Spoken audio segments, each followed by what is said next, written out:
Salam, salam sejahtera bagi kita semua dimanapun kita berada. Pada kali ini kita mau mendengarkan kebenaran firman Tuhan. Namun sebelumnya mari kita bersatu dalam doa. Bapa kami yang baik, kami mengucap syukur. Terima kasih Tuhan, pada kali ini kami mau mendengarkan kebenaran firman Tuhan. Tuhan tolong kami, Tuhan pimpin kami, agar kami mampu memahami apa yang akan disampaikan. Terima kasih Tuhan, dalam nama Yesus kami berdoa dan mengucap syukur, haleluya, amin. Nah, judul kita hari ini adalah kepemimpinan hamba. Ya, teks kita terambil dari Keluaran pasal 17 ayat 1 sampai 7 dan mungkin saudara-saudari bisa membacakannya sendiri di rumah.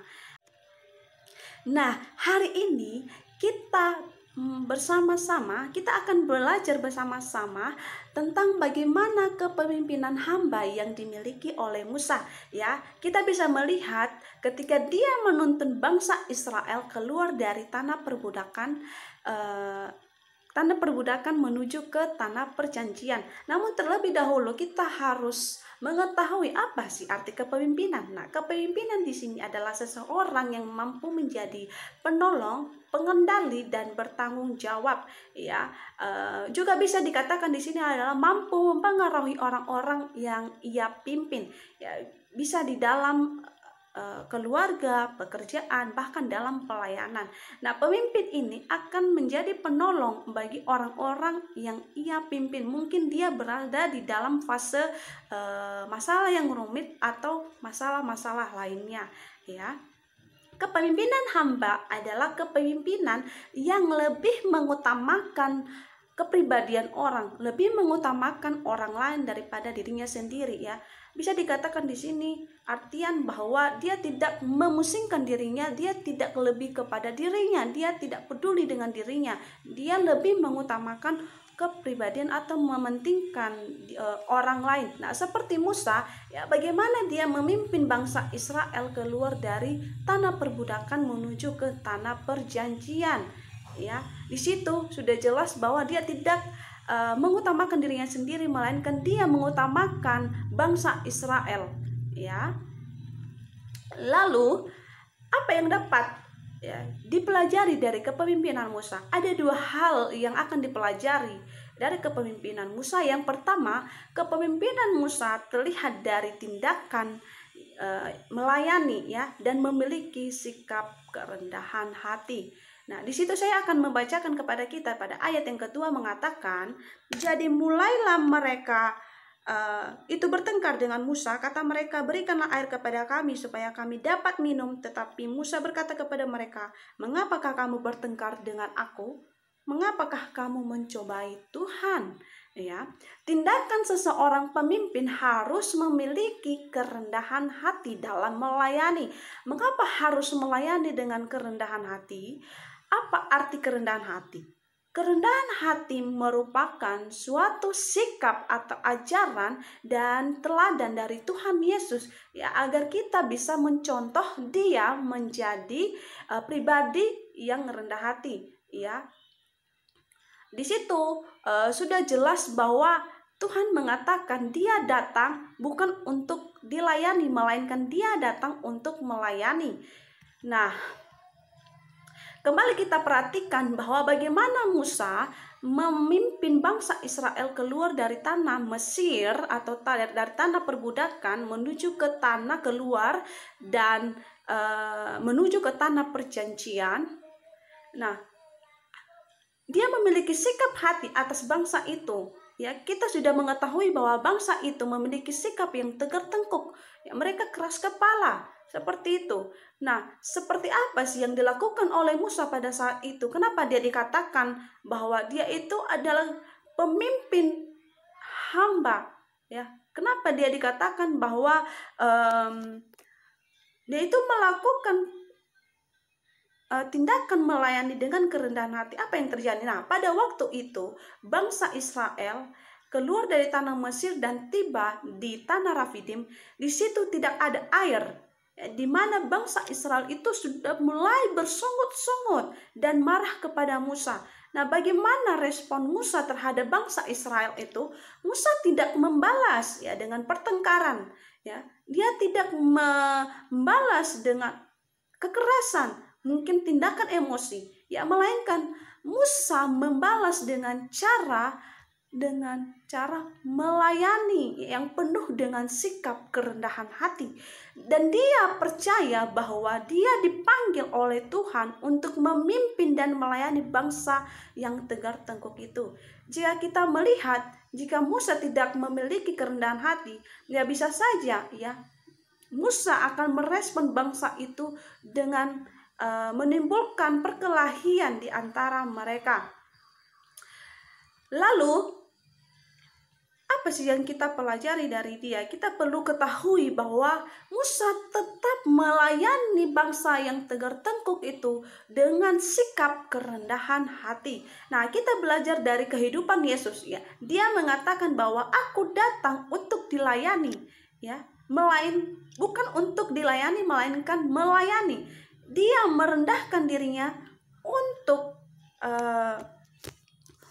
melayani kita, ya. Begitupun kita sebagai pemimpin hamba, kita mampu menjadi pemimpin, ya. Kita menjadi pemimpin bukan berarti kita akan dilayani, melainkan kita sebagai pemimpin harus melayani dengan sikap yang rendah hati.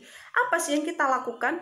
Kita sebagai pemimpin bukan hanya menggunakan otoritas kita sebagai pemimpin lalu semena-mena kita tidak melayani, tidak bekerja, bahkan atau mungkin suka memerintah, ya. Padahal kita tidak melakukan pelayanan. Mengapa kita memerintah padahal kita tidak melayani? Seperti pemimpin harus menunjukkan tindakan sikap kerendahan hati dengan cara apa? Dengan cara melayani.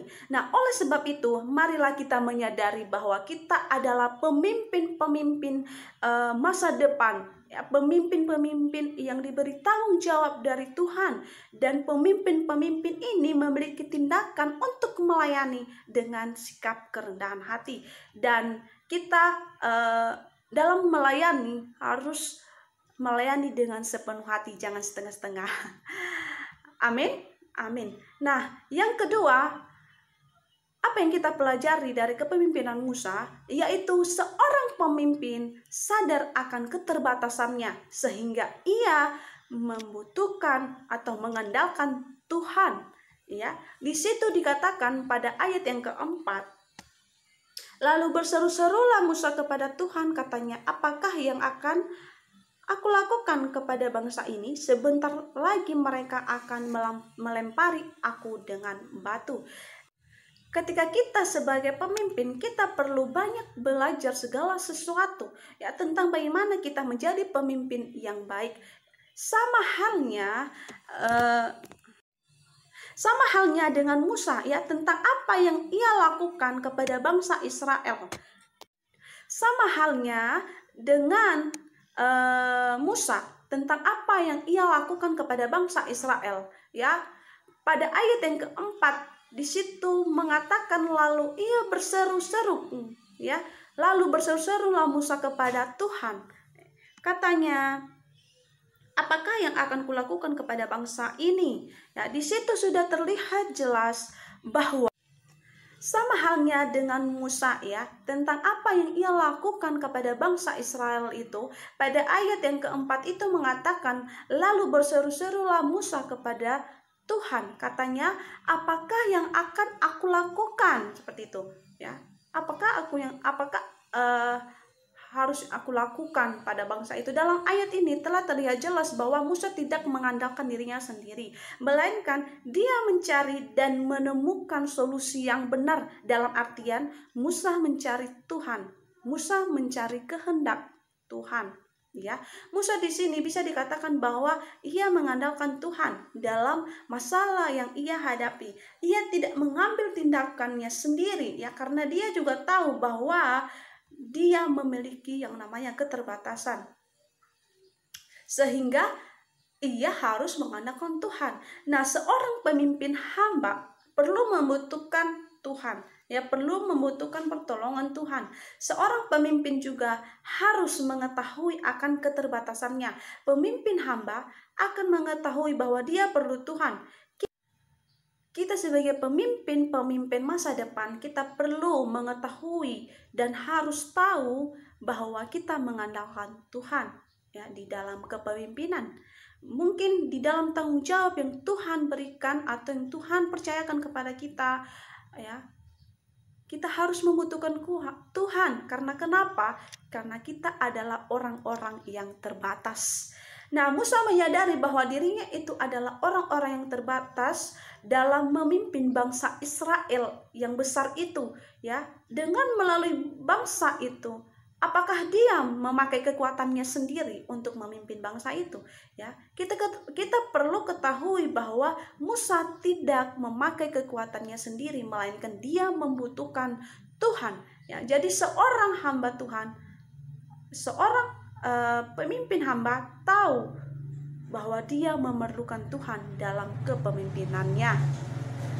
Jadi mari kita sebagai pemimpin-pemimpin masa depan yang terutama kita harus mengandalkan Tuhan ya dalam kehidupan kita sehari-hari. Kemudian kita harus menyadari bahwa kita perlu Tuhan, kita membutuhkan Tuhan. Ya, ketika kita memimpin tidak dengan kekuatan kita sendiri melainkan kekuatan dari Tuhan.